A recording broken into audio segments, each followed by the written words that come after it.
तो हमें मूवी की शुरुआत में एक लड़की जेनिफर को दिखाया जाता है जो पेशे से एक लॉयर होती है। वो अपने एक फ्रेंड जिसका नाम निक है उसके साथ मिलकर केस जीतने की तैयारी कर रही थी। तभी जेनिफर जब कोर्ट की ओर जाने लगती है तो अपना फेस कैमरे की ओर करके यह बताने की कोशिश करती है कि वो जेनिफर से सी हल्क कैसे बनी। जैन बताने लगती है कि जब वो अपने कजन वेनर के साथ एक बार रोड ट्रिप पर जा रही होती है तो वेनर ने अपने हाथ पर एक डिवाइस को लगा रखा था जिसकी मदद से वो एक नॉर्मल आदमी बनकर रह सकता है। अगर वो उस डिवाइस को खोल या हटा देता तो वो दोबारा से हल्क बन जाता। तभी जेनिफर सुपरमैन के बारे में बात करने लगती है कि अभी वह वर्जन कैसे है। इतने में ही उसके सामने एक स्पेस एयरक्राफ्ट आ जाती है जिससे वेनर का वायलेंस बिगड़ जाता है और उसकी कार सीधा खाई में जा गिरती है। जेनिफर जैसे तैसे करके गाड़ी से बाहर निकलती है पर वैन अभी भी कार में ही फंसा हुआ था। तो जेनिफर उसके पास जाकर उसे कार से बाहर निकालती है पर उसका हाथ कार से खरोच लगकर कट जाता है जो कि वैन काफी ज्यादा जख्मी होता है। तो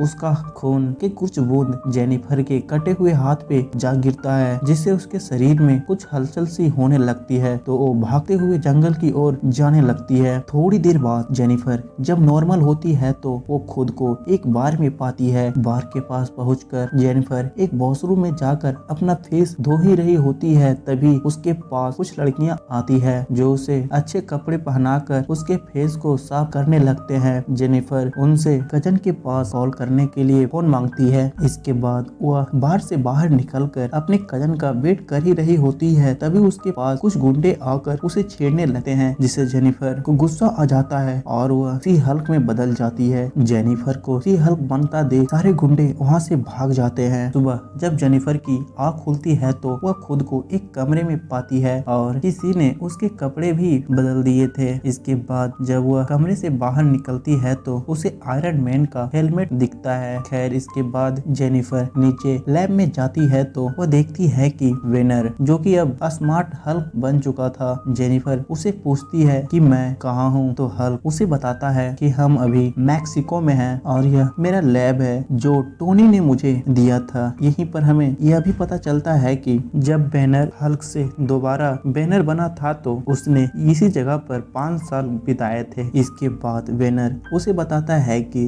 जो तुम्हारे अंदर या तुम्हारे शरीर में ब्लड गया है उसी की वजह से तुम सी हल्क बनी हो। पर जेनिफर उसे कहती है कि तुम मुझे दोबारा से पहले जैसा बना दो। पर हल्क उसे समझाता है कि हल्क उसे समझाने की कोशिश करता है कि वो कभी भी पहले जैसा नहीं बन सकती। तब जेनिफर उसे कहती है तुमने वो जो डिवाइस बनाया था जिसकी मदद से तुम बैनर बने रहते हो वो मुझे दे दो। पर हल्क उसे कहता है कि नहीं वो केवल मेरी बॉडी पर ही काम कर सकता है। खैर इसके बाद हल्क जेनिफर को समझाता है कि तुम्हें हल्क बनने की प्रक्रिया पर कंट्रोल करना होगा तभी तुम लोगों के बीच रह सकोगी। इसके बाद हल्क उसकी गुस्से को कम करने की ट्रेनिंग शुरू कर देता है जिसमें वो सबसे पहले जेनिफर को एक चैम्बर में बंद कर देता है। चैम्बर में से एक तेजदार घूमते हुए पतला सा ब्लेड निकलने लगा जो जेनिफर की ओर बढ़ रहा था। जेनिफर हल्क से कहती है तुम मुझे इस चैम्बर से जल्दी से बाहर निकालो वरना मैं मर जाऊंगी। जो कि वो तेजदार ब्लेड घूमते हुए उसकी ओर आ रही थी जिसे देखकर जेनिफर को गुस्सा आ जाता है और वह सी हल्क बनकर उस ब्लेड को रोक देती है। जेनिफर गुस्से में आकर उस चैम्बर के दरवाजे को तोड़कर बाहर निकल आती है। वेनर उसे शांत करने की कोशिश करने लगता है पर हमें यहाँ पर एक और बात पता चलती है कि जेनिफर सी हल्क बनने के बाद भी अभी भी जेनिफर ही है। इसका मतलब जेनिफर के शरीर में 2 आदमी नहीं है बल्कि जेनिफर ही सी हल्क है। लेकिन वेनर के अंदर दोनों होते हैं हल्क भी और वेनर भी। इसके बाद वेनर उसे अगला ट्रेनिंग देता है कि अगर तुम्हारे कोई आसपास चिल्लाए या तुम्हें गुस्सा दिलाने की कोशिश करे फिर भी तुम शांत रहोगी। वेनर जेनिफर को अगली एक्सरसाइज शुरू करता है। वेनर उसे डायरेक्टियल थेरेपी के बारे में बताता है और उसे कहता है कि हमें अपने अंदर दोनों लोगों को कंट्रोल करना सीखना होगा। अगले दिन जब जेनिफर सो रही होती है तो वैन उसके पास जाकर एयर हॉर्न बजाता है जिससे जेनिफर को गुस्सा आ जाती है और वह दोबारा से सी हल्क बन जाती है। वैन जेनिफर को फिजिकल ट्रेनिंग सिखाता है जिसमें उसे चट्टान को फेंकना होता है। वैन उसे एक्सरसाइज करना सिखाता है पर जेनिफर उससे भी बढ़िया सब कुछ कर रही थी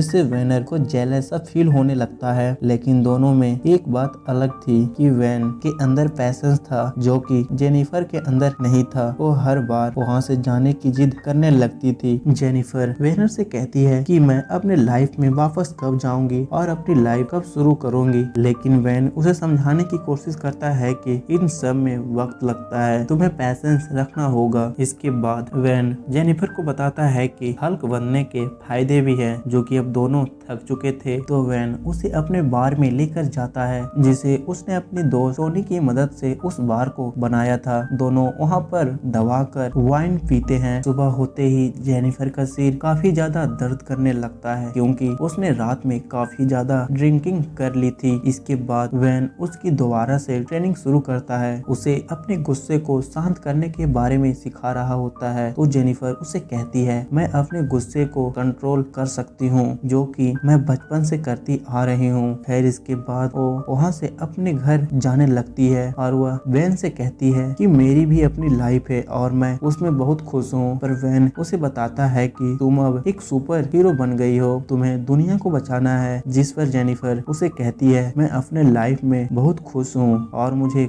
कोई सुपर हीरो बनने का शौक भी नहीं है। इसके बाद वो जीप का चाबी लेकर वहाँ से निकलने लगती है, पर वैन उस जीप के सामने आ जाता है और उसे कहने लगता है कि तुम यहाँ से नहीं जा सकती। जिस पर जेनिफर को गुस्सा आ जाता है और वह दोबारा से सी-हल्क बन जाती है। वो वैन को जीप के सामने से हटने के लिए बोलती है, पर वैन नहीं हटता, जिससे वो गाड़ी से ठुक जाता है और वह कुछ दूर जा गिरता है। इसके बाद जेनिफर उसे देखने के लिए आती है और दोनों में अब फाइट होने लगती है। एक दूसरे में जबरदस्त फाइट होती है। हल्क अपने थंडर क्लैप की मदद से सी हल्क को रोकने की कोशिश करता है। सी हल्क भी उसे अपने थंडर क्लैप से चोट पहुंचाती है। इसके बाद दोनों फाइट करते हुए बार में जा गिरते हैं, जिससे वेनर सी हल्क को कहती है कि तुमने मेरे पूरे बार को तोड़ दिया है, इसीलिए इसे तुम्हें ही ठीक करना होगा। फाइट खत्म होने के बाद दोनों मिलकर उस बार को मरम्मत करने लगते हैं। तभी वेनर जेनिफर से कहता है कि अगर तुम अपने लाइफ में वापस जाना चाहती हो तुम जा सकती हो। तभी सी हल्क उसे कहती है चल झूठे। खैर थोड़ी देर बाद जेनिफर अपना सामान पैक करके वहाँ से जाने लगती है। तभी वेनर उसे कहता है कि अगर तुम्हारा मन बदल जाए तो तुम यहाँ आ सकती हो, तुम्हारे लिए मेरे घर के दरवाजे हमेशा खुले हुए हैं। इसके बाद कहानी प्रेजेंट में शिफ्ट होती है, जहाँ हमने कहानी की शुरुआत में देखा था। इसके बाद जेनिफर अपने केस को लड़ने के लिए कोर्ट जाने लगती है। अभी कोर्ट का फैसला शुरू ही हुआ था, तभी कोर्ट में टिटानिया आकर अटैक कर देती है। तब निक जेनिफर के पास आकर उसे कहती है कि जल्दी से तुम सी हल्क बनकर हम सबको बचा लो। शुरुआत में तो जेनिफर सी हल्क बनना नहीं चाह रही थी, लेकिन निक के फोर्स करने के बाद वो सी हल्क बन जाती है और वह टिटानिया से फाइट करके उसे हरा देती है। अब लोगों को पता चल गया था कि जेनिफर सी हल्क है, तो चारों तरफ मीडिया में बस उसके ही चर्चे हो रहे थे। तभी एक प्रेस रिपोर्टर जेनिफर का नाम सी हल्क रख देता है। अब जेनिफर एक सुपर हीरो बन चुकी थी, पर उसे यह सब कुछ पसंद नहीं था। तभी वो शाम में एक बार में जाती है जहाँ उसके ही चर्चे हो रहे थे। तभी निक उसे सी हल्क बनकर बार में जाने का एडवाइस देती है। जेनिफर भी अपनी दोस्त की बात मान लेती है और बार के अंदर सी हल्क बनकर पहुंच जाती है। तब सभी जेनिफर को देखकर तालियां बजाने लगते हैं और उसकी तारीफें करने लगते हैं। तभी उसके पास उसकी कलीग डेनिस आता है, जो उसे पूछने लगता है कि तुम सी हल्क कैसे बनी। पर जेनिफर उसे इसके बारे में कुछ भी नहीं बताती। तो डेनिस गुस्सा होकर बोलता है कि यह सब बस नेपोटिज्म है, जिसका मतलब होता है एक ही परिवार में कई सारे सुपर हीरो होना। तो निक जेनिफर को बोलती है कि उसकी बातों को भूल जाओ, वो बस तुम्हें जलाने की कोशिश करते रहता है। दोनों बात कर ही रहे होते हैं, तभी जेनिफर का बॉस उसके पास आता है और उसे कहता है कि तुम दोबारा से जेनिफर बन जाओ, क्योंकि मुझे तुमसे कुछ जरूरी बात करना है। तो वो सी हल्क से जेनिफर बन जाती है, जिस पर उसका बॉस उसे कहता है कि हम उस केस को हार गए हैं क्योंकि तुमने कोर्ट में काफी तोड़फोड़ मचाई थी। पर कोर्ट का जज तुम्हारी तारीफें कर रहा था क्योंकि तुमने उसकी जान बचाई, लेकिन तुमने रूल तोड़ा, इसीलिए तुम्हें जॉब से निकाल दिया जाता है। जो कि अब जेनिफर को जॉब से निकाल दिया गया था, तो वो कई जगह जॉब के लिए ट्राई करती है पर उसे कहीं भी जॉब नहीं मिल रही थी। इसके बाद निक और जेनिफर दोनों मिलकर जॉब ढूंढ रहे थे, पर तभी जेनिफर को उसके घर से मैसेज आता है कि आज फैमिली डिनर है। जेनिफर निक को भी अपने साथ चलने के लिए बोलती है, पर निक को आज किसी के साथ डेट पर जाना था, इसीलिए वो उसे डिनर पर जाने से मना कर देती है। रात में जेनिफर अपने घर जब डिनर के लिए पहुंचती है तो उसके मॉम डैड उसे घर में वेलकम करते हैं, लेकिन घर के मेंबर को बता दिया गया था कि कोई भी जेनिफर के जॉब के बारे में उसके सामने बात नहीं करेगा। और उसका भाई जेनिफर को गुस्सा दिलाने के लिए उससे बोलता है कि क्या तुम्हारा जॉब अब नहीं रहा। तभी जेनिफर के डैड उसे एक कमरे के अंदर लेके चले जाते हैं और उसे समझाते हैं कि घबराने की कोई बात नहीं, तुम्हें जल्द ही कोई नया जॉब मिल जाएगा। खैर इसके बाद जेनिफर एक बार में ड्रिंक कर रही होती है और वह जॉब छूट जाने के कारण बहुत परेशान भी होती है। तभी एक आदमी उसके पास आता है जिसका नाम होल्वे होता है। वो उसे कहता है कि आप हमारे लिए काम करें, पर जेनिफर उसे कहती है कि पहले तो आपने मुझे काम से निकाला और अब वापस से मुझे अपने कंपनी में काम करने के लिए बोल रहे हैं, जो कि जेनिफर के पास अब दूसरा कोई चारा नहीं होता, इसीलिए वो उसके कंपनी में काम करने के लिए मान जाती है। पर वह कहती है कि मैं अपनी असिस्टेंट खुद रखूंगी। होल्वे भी उसकी बात मान लेता है और मंडे से उसे काम पर आने के लिए बोलकर वहाँ से चला जाता है। खैर मंडे के दिन जेनिफर होल्वे के ऑफिस पहुँच जाती है। होल्वे उसे कहता है कि हमने एक नया डिवीजन बनाया है, सुपर हीरो लॉ डिवीजन, जिसमें आपको सुपर हीरो या उसके खिलाफ चल रही केस को लड़ना होगा। एक और बात कि आप जब भी ऑफिस आओ तो सी हल्क बनकर ही आना। जेनिफर अपनी बॉस की बात मान लेती है और वह सी हल्क बन जाती है। सी हल्क बनने के बाद ऑफिस में जितने भी लोग होते हैं बस उसे ही देख रहे थे, पर जेनिफर को यह सब बिल्कुल ही पसंद नहीं आ रहा था, पर वह कर भी क्या सकती थी। इसके बाद जब वह अपने कैबिन में जाती है तो वह काफी बड़ा होता है, लेकिन निक भी वहाँ पहले से ही पहुंची हुई थी, जो कि उसकी असिस्टेंट होती है। तभी उसके पास एक आदमी आता है जो उसे कहता है कि मैं भी सुपर हीरो लॉ डिवीजन में ही काम करता हूँ। इसके बाद होल्वे जेनिफर को एक केस लड़ने के लिए देता है जो एम्बर बोलिस्को की होती है। दरअसल यह वही एम्बर बोलिस्को होता है जिसने हल्क से फाइट करके हल्क को जख्मी कर दिया था। खैर सी हल्क उसे कहती है कि मैं इस केस को नहीं लड़ सकती क्योंकि इसने मेरे भाई हल्क को मारने की कोशिश की थी। यह मेरी फैमिली मैटर है। जिस पर होल्वे उसे कहता है कि तुम्हें चिंता करने की कोई जरूरत नहीं है क्योंकि तुम्हारे फैमिली ने नो ऑब्जेक्शन पर साइन कर दिया है। लेकिन सी हल्क होल्वे से कहती है कि मैं इस केस को नहीं लड़ सकती, आप मुझे कोई और केस दे दीजिए। पर होल्वे उसे कहता है कि अगर तुमने कोई और केस लड़ी तो इस जॉब से हाथ धोना पड़ेगा, पर इस केस को लड़ने से पहले तुम एक बार एम्बर ब्लिस्को से जाकर मिल लो। एम्बर ब्लिस्को को एक हाई सिक्योरिटी जेल में रखा गया था जहां वह कड़ी निगरानी में होता है। जेनिफर जब उससे मिलने के लिए जाती है तो उस जेल का ऑफिसर उसे समझाता है कि अगर उसने आपको मारने की कोशिश की तो उसके जिम्मेदार हम नहीं होंगे। इसके बाद जेनिफर जब एम्बर ब्लिस्को से जाकर मिलती है तो वो उसे बताता है कि मैं अब बदल चुका हूँ और मैं कभी भी एम्बर ब्लिस्को नहीं बनना चाहता और मैं अपनी पास्ट को भूलकर एक नई जिंदगी शुरू करना चाहता हूँ और मुझे तुम्हारे भाई से कोई जाति दुश्मनी नहीं है। मुझे गवर्नमेंट ने एक सुपर सोल्जर इंजेक्शन दिया था जिसकी वजह से मैंने चारों तरफ तबाही मचाई और तुम्हारे भाई हल्क को मारा। तुम सोच सकती हो कि मैं इतने टाइम तक सोल्जर रहा, लोगों की जान बचाई, मैं भी कैप्टन अमेरिका की तरह देशभक्त बनना चाहता था, पर यहाँ के सरकार ने मेरी फीलिंग नहीं समझी और मुझे जेल में डाल दिया। जिस पर जेनिफर उसे कहती है कि मैं आपकी केस लड़ने वाली हूँ, इसीलिए आप मुझसे झूठ नहीं बोलिए, जो भी कहिएगा वह सच कहिएगा। जिस पर वो उसे कहता है कि मैंने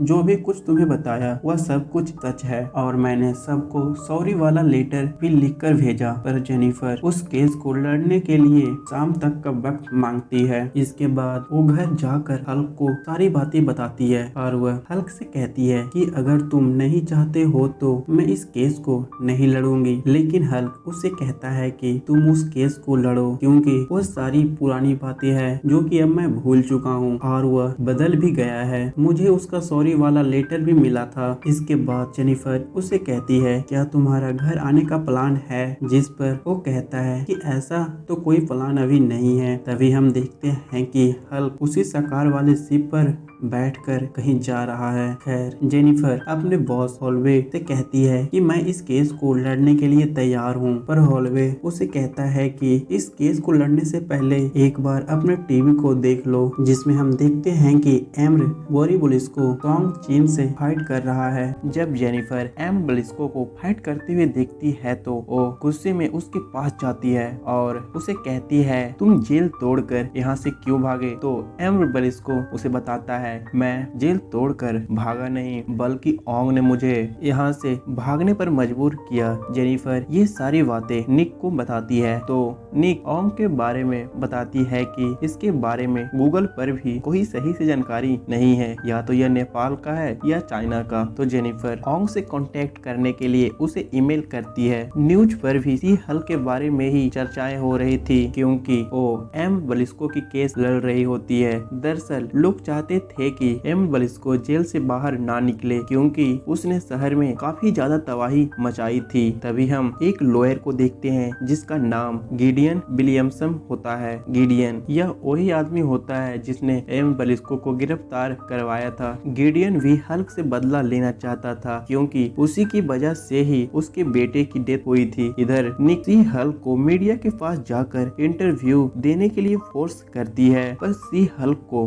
मानना था कि अगर वह एक बार केस जीत जाती है तो उसके सामने से मीडिया का झंझट हट जाएगा। खैर इसके बाद हम देखते हैं कि हॉलवे ने सी हल्क को अपने ऑफिस में बुलाया होता है, क्योंकि डेनिस वहां पर आया हुआ था। दरअसल डेनिस ने अपने सारे पैसे अपने गर्लफ्रेंड पर खत्म कर दिए थे, पर उसकी गर्लफ्रेंड अगस्टन के लाइट लिफ होती है जो किसी भी व्यक्ति का रूप में बदल सकती है, और उसने डेनिस को मैग्नाडिस इटालियन बनकर उसके साथ चीट किया था। यह सारी बातें सुनकर सी हल्क उसका मजाक उड़ाने लगती है। वह कहती है कि तुम्हारी गर्लफ्रेंड मैग्नाडिस इटालियन थी जो कई बार मिस वर्ल्ड की अवार्ड जीत चुकी है। तभी वहाँ पे ओंग की एंट्री होती है। ओंग जेनिफर से कहता है कि एम बलिस्को ने तुम्हें जो कुछ भी बताया कि उसे फाइट करने के लिए जेल से मैंने भागने पर मजबूर किया था, पर वह एक नेक दिली इंसान है, क्योंकि फाइट खत्म होते ही वह वापस से जेल में चला गया। वह चाहता तो जेल से भाग सकता था, पर उसने ऐसा नहीं किया। वह अपनी सजा को काटने के लिए वापस से जेल चला गया। जेनिफर उससे कहती है कि तुम यह सारी बातें कोर्ट में आकर कह सकते हो। तो वो कहता है हाँ बिल्कुल, क्यों नहीं। इधर डेनिस अपने वकील को समझा रहा होता है कि उसने कैसे मेरे साथ चीट करके सारे पैसे मेरे लूटे।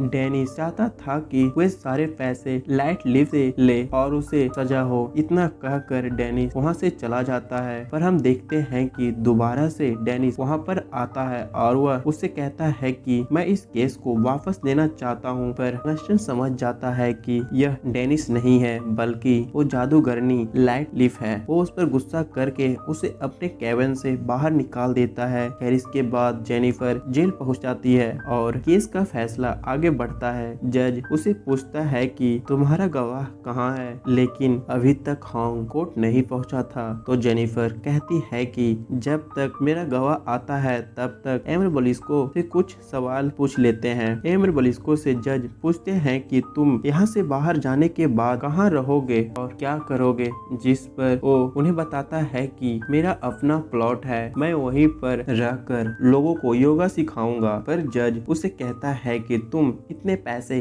कहाँ से लाओगे, जिस पर वो उन सबको अपने पार्टनर के बारे में बताता है। दरअसल उसके पार्टनर कई सारी लड़कियां होती है जिनसे उसने शादी कर रखी थी। जेल में रहने वाले गार्ड या कैदी बाकी सभी लोग एम्र बलिस्को के फेवर में ही गवाही देते हैं। वे सभी बस यही बात दोहरा रहे थे कि एम्र बलिस्को अब बदल चुका है, वह पहले जैसा नहीं रहा, वह लोगों के साथ अच्छी तरह से पेश आता है। तभी वहाँ पे योंग भी आ जाता है। इधर डेनिस और लाइट लिफ का भी केस शुरू हो चुका था। डेनिस का वकील लाइट लिफ को उसके द्वारा अपने क्लाइंट को चीट करने और उसके पैसे लूटने के जुर्म में सजा देने की बात करता है, लेकिन जज दोनों की बात सुनने के बाद केस का डेट एक दिन आगे बढ़ा देता है ताकि वह अच्छे से निर्णय ले सके। जज के जाने के बाद लाइटलीफ जज का रूप ले लेती है और जज के चेयर पे जाकर बैठ जाती है। उसकी वकील उसे ऐसा करने से मना करती है। वो कहती है कि अगर तुमने ऐसा किया तो तुम्हारी सजा और भी बढ़ जाएगी। इधर योंग सारी बातें बता चुका होता है कि किस तरह उसने एमिल ब्लिस्को को वहाँ से भगाया। अब जज को भी